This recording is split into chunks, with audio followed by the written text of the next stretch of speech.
Hello दोस्तों, आपके अपने चैनल नोया टीचर्स एकेडमी पे स्वागत है। आज अपन सी टेट के प्रीवियस ईयर पेपर जो कि 26 जून 2011 में आया था उस पे डिस्कस करेंगे। अतः चलते हैं अपन क्वेश्चन नंबर 1।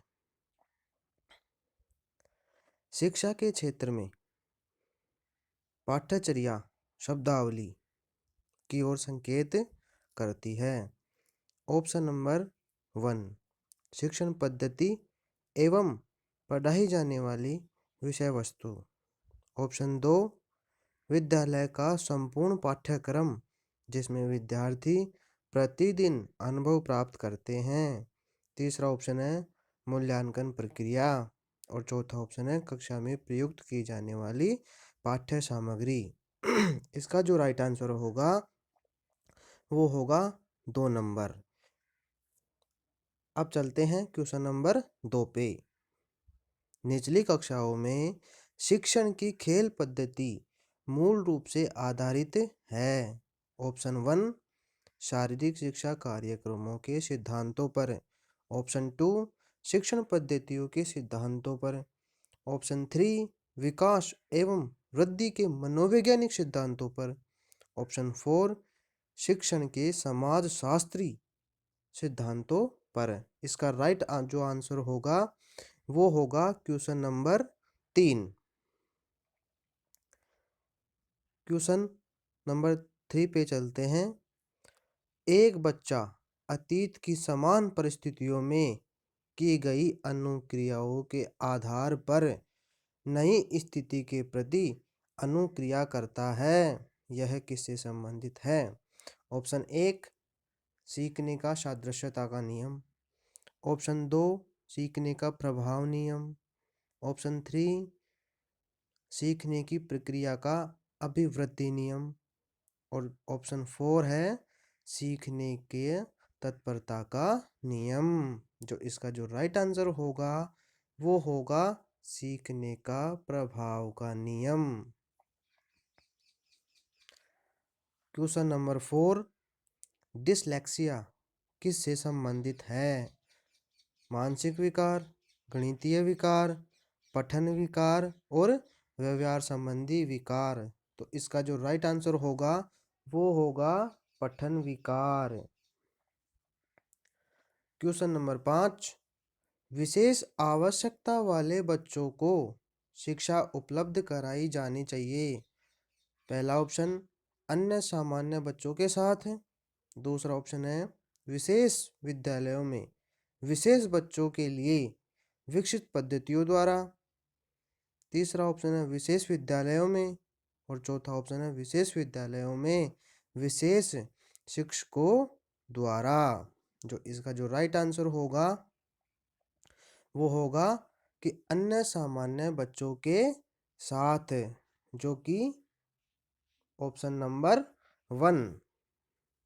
चलते हैं क्वेश्चन नंबर 6 पे। आकलन को उपयोगी और रोचक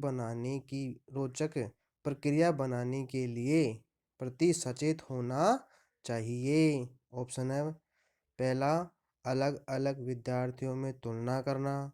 दूसरा ऑप्शन है विद्यार्थियों को बुद्धिमान या औसत शिक्षार्थियों की उपाधि देना।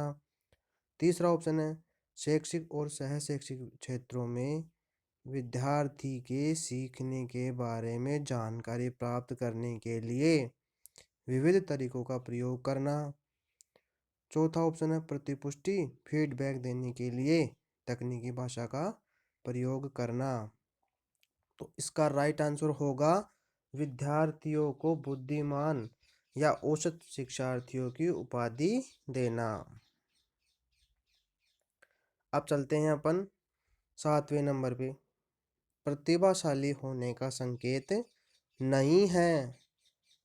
पहला ऑप्शन है सृजनात्मक विचार। दूसरा ऑप्शन है दूसरों के साथ झगड़ना। और तीसरा ऑप्शन है अभिव्यक्ति में नवीनता। और चौथा ऑप्शन है जिज्ञासा। तो इसका जो राइट आंसर होगा वो होगा दूसरों के साथ झगड़ना। अब चलते हैं क्वेश्चन नंबर 8 पे। बच्चे दुनिया के बारे में अपनी समझ का सृजन करते हैं, इसका श्रेय को जाता है। तो इसका जो राइट आंसर होना चाहिए, पहले अपन वो देख लेते हैं कि पहला होगा जीन पियाजे, दूसरा पावलोव, तीसरा कोहलबर्ग और चौथा स्किनर। तो जो इसका जो राइट आंसर होगा ना, वो होगा जीन पियाजे। नवा क्वेश्चन। कृतिका अक्सर घर में ज्यादा बात नहीं करती, लेकिन विद्यालय में वह काफी बात करती है। यह दर्शाता है कि पहला ऑप्शन, विद्यालय हर समय बच्चों को खूब बात करने का अवसर देता है। दूसरा ऑप्शन, शिक्षकों की यह मांग होती है कि बच्चे विद्यालय में खूब बात करें।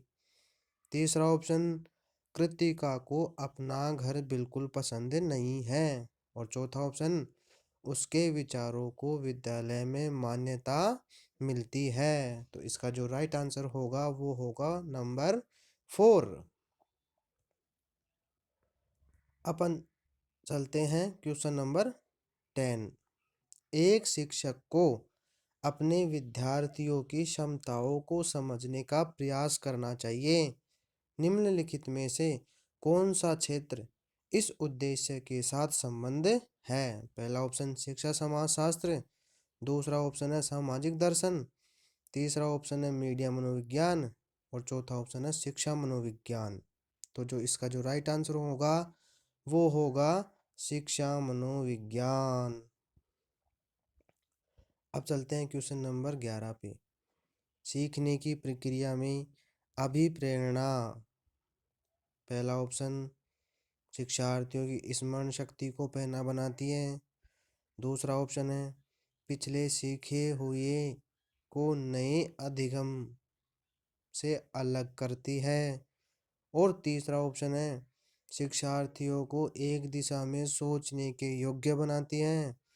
और चौथा ऑप्शन है शिक्षार्थियों में सीखने के प्रति रुचि का विकास करती है। तो जो इसका जो राइट आंसर होगा वो होगा कि रुचि का विकास करना, ऑप्शन नंबर 4। Next question. सीखना समृद्ध हो सकता है यदि पहला, वास्तविक दुनिया से उदाहरणों को कक्षा में लाया जाए जिसमें विद्यार्थी एक दूसरे से अंतःक्रिया करे और शिक्षक उस प्रक्रिया को सुगम बनाए। दूसरा ऑप्शन, कक्षा में अधिक से अधिक शिक्षण सामग्रियों का प्रयोग किया जाए। तीसरा ऑप्शन है शिक्षक विभिन्न प्रकार के व्याख्यान और स्पष्टीकरण का प्रयोग करें। चौथा ऑप्शन, कक्षा में आवधिक परीक्षाओं पर अपेक्षित ध्यान दिया जाए। तो जो इसका जो राइट आंसर होगा वो होगा नंबर 1। अब चलते हैं क्वेश्चन नंबर 13 पे। निम्न में से कौन से कथन को सीखने की प्रक्रिया की विशेषता नहीं मानना चाहिए? ऑप्शन नंबर 1, शैक्षिक संस्थान की एकमात्र स्थान है जहाँ अधिगम प्राप्त होता है। ऑप्शन 2, सीखना एक व्यापक प्रक्रिया है। ऑप्शन 3, सीखना लक्ष्योन्मुखी होता है। ऑप्शन 4, अनअधिगम भी सीखने की प्रक्रिया है। तो इसका जो राइट आंसर होगा वो होगा कि शैक्षिक संस्थान ही एक ऐसा मात्र स्थान है जहाँ अधिगम प्राप्त होता है। Next question. 5वीं कक्षा के दृष्टिबाधित विद्यार्थी ऑप्शन 1 को निचले स्तर के कार्य करने की छूट मिलनी चाहिए।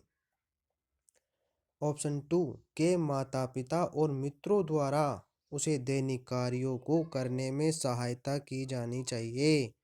ऑप्शन 3 के साथ कक्षा में सामान्य रूप से व्यवहार किया जाना चाहिए और श्रव्य सीडी के माध्यम से सहायता उपलब्ध कराई जानी चाहिए। ऑप्शन 4 के साथ कक्षा में विशेष व्यवहार किया जाना चाहिए।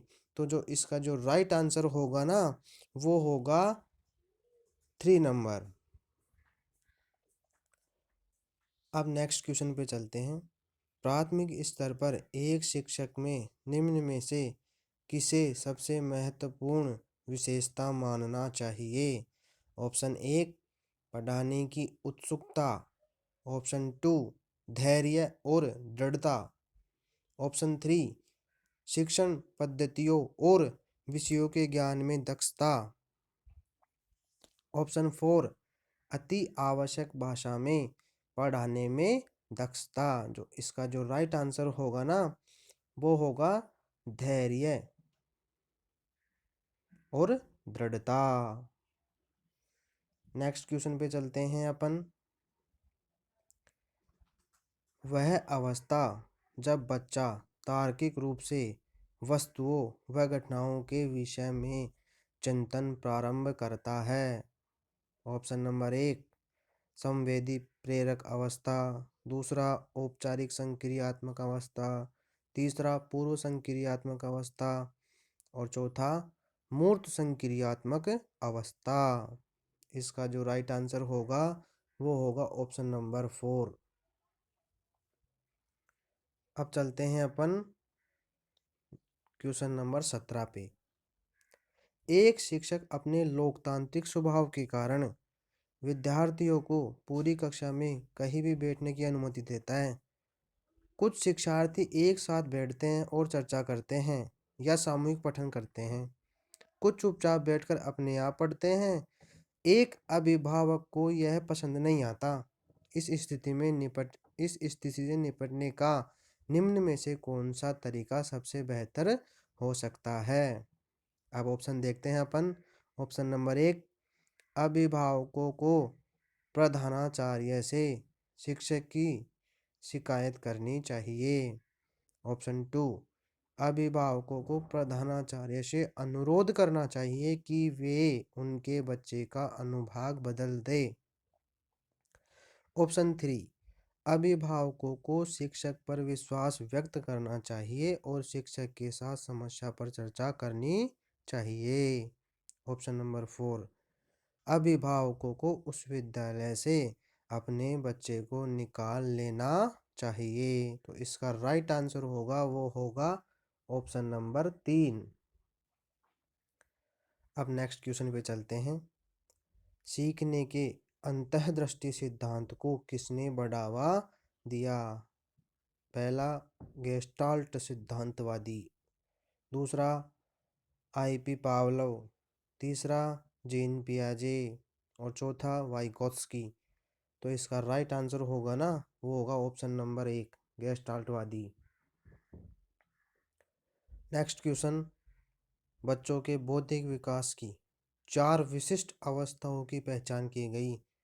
ऑप्शन नंबर 1 कोहलबर्ग द्वारा, इरिक्सन द्वारा और तीसरा ऑप्शन है स्किनर द्वारा, चौथा जीन पियाजे के द्वारा।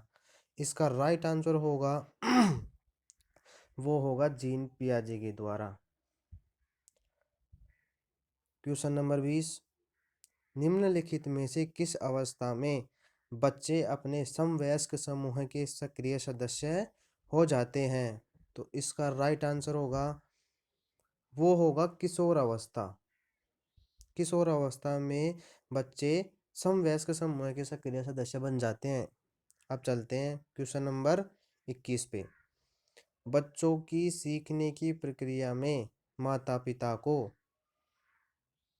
डैश भूमिका निभानी चाहिए। तो इसका राइट आंसर होगा ना वो होगा अग्रोन्मुखी। क्यों? क्योंकि माता पिता अपने बच्चों को आगे बढ़ाना चाहते हैं। नकारात्मक व्यवहार, सहानुभूतिपूर्ण, तटस्थ ये कभी नहीं होंगे। तो इसका राइट आंसर होगा ऑप्शन नंबर 2। क्वेश्चन नंबर 22 विकास कभी न समाप्त होने वाली प्रक्रिया है। यह विचार किससे संबंधित है? ऑप्शन नंबर 1 अंतः संबंध का सिद्धांत, दूसरा निरंतरता का सिद्धांत, तीसरा एकीकरण का सिद्धांत और चौथा है अंतः विज्ञान का सिद्धांत। इसका राइट आंसर होगा वो होगा निरंतरता का सिद्धांत। क्योंकि विकास कभी समाप्त नहीं होता है, ये लगातार चलता रहता है। क्वेश्चन नंबर 23, वह कौन सा स्थान है जहां बच्चे के संज्ञानात्मक विकास को सबसे बेहतर तरीके से परिभाषित किया जा सकता है? पहला खेल का मैदान, दूसरा विद्यालय एवं कक्षा व्यवहार, तीसरा है सभागार और चौथा है घर। इसका राइट आंसर होगा ना, वो होगा ऑप्शन नंबर 2। अब चलते हैं नेक्स्ट पे। नेक्स्ट क्वेश्चन 24, निम्नलिखित में से कौन सा बुद्धिमान बच्चे का लक्षण नहीं है? पहला ऑप्शन, वह जो लंबे निबंधों को बहुत जल्दी रटने की क्षमता रखता है। दूसरा है, वह जो प्रभावपूर्ण एवं उचित तरीके से संप्रेषण करने की क्षमता रखता है। तीसरा है, वह जो अमूर्त रूप से सोचता रहता है। और चौथा है, वह जो नए परिवेश में स्वयं समायोजित कर सकता है। ऑप्शन, इसका जो राइट आंसर होगा ना, वो होगा ऑप्शन नंबर 1, वह जो लंबे निबंधों को बहुत जल्दी रटने की क्षमता रखता है। ये बुद्धिमान बच्चे का लक्षण नहीं होता है। अब चलते हैं अपन क्वेश्चन नंबर 25 पे। डैश को एक अभिप्रेरित शिक्षण का संकेतक माना जाता है? ऑप्शन नंबर 1, कक्षा में अधिकतम उपस्थिति। ऑप्शन नंबर 2, शिक्षक द्वारा दिया गया उपचारात्मक कार्य। ऑप्शन नंबर 3, विद्यार्थियों द्वारा प्रश्न पूछना। ऑप्शन नंबर 4, कक्षा में एकदम खामोशी। तो इसका राइट आंसर होगा, वो होगा विद्यार्थियों द्वारा प्रश्न पूछना। क्वेश्चन नंबर 26 पे चलते हैं। निम्न में से कौन सा बच्चे की सामाजिक मनोवैज्ञानिक आवश्यकताओं के साथ संबंध नहीं है? ऑप्शन नंबर 1, सामाजिक अनुमोदन अथवा सराहना की आवश्यकता। दूसरा, संवेगात्मक सुरक्षा की आवश्यकता। तीसरा, शरीर से अपशिष्ट पदार्थों को नियमित रूप से बाहर निकालना। और चौथा है सानिध्य या संगति की आवश्यकता। इसका जो राइट आंसर होगा वो होगा ऑप्शन नंबर 3। नेक्स्ट क्वेश्चन, मन का मानचित्रण संबंधित है बोध समझ बढ़ाने की तकनीक से, साहसिक कार्यों की क्रिया योजना से, मन का चित्र बनाने से। और चौथा ऑप्शन है मन की क्रियाशीलता पर अनुसंधान से। तो इसका जो राइट आंसर होगा वो होगा ऑप्शन नंबर 4। अब चलते हैं क्वेश्चन नंबर 28 पे। विशेष रूप से प्राथमिक स्तर पर विद्यार्थियों की सीखने संबंधी आवश्यकता समस्याओं को संबोधित करने का सबसे बेहतर तरीका है? ऑप्शन नंबर 1, अक्षमता के अनुरूप विभिन्न शिक्षण पद्धतियों का प्रयोग करना। दूसरा, महंगी और चमकदार सहायक सामग्री का प्रयोग करना। तीसरा, सरल और रोचक सहायक सामग्री का प्रयोग करना। चौथा है कहानी कथन पद्धतियों का उपयोग करना। इसका राइट आंसर होगा वो होगा पहला, अक्षमता के अनुरूप विभिन्न शिक्षण पद्धतियों का प्रयोग करना। अब चलते हैं क्वेश्चन नंबर 29 पे। जीन पियाजे के अनुसार निम्नलिखित में से कौन सी अवस्था में बच्चा अमूर्त संकल्पनाओं के विषय में तार्किक चिंतन करना प्रारंभ करता है? पहला, मूर्त संक्रियात्मक अवस्था, जो कि 7 से 11 वर्ष तक के बीच में होती है। दूसरा, औपचारिक संक्रियात्मक अवस्था। तीसरा, संवेदी प्रेरक अवस्था। और चौथा है पूर्व संक्रियात्मक अवस्था। इसका जो राइट आंसर होगा वो होगा ऑप्शन नंबर 1, मूर्त संक्रियात्मक अवस्था।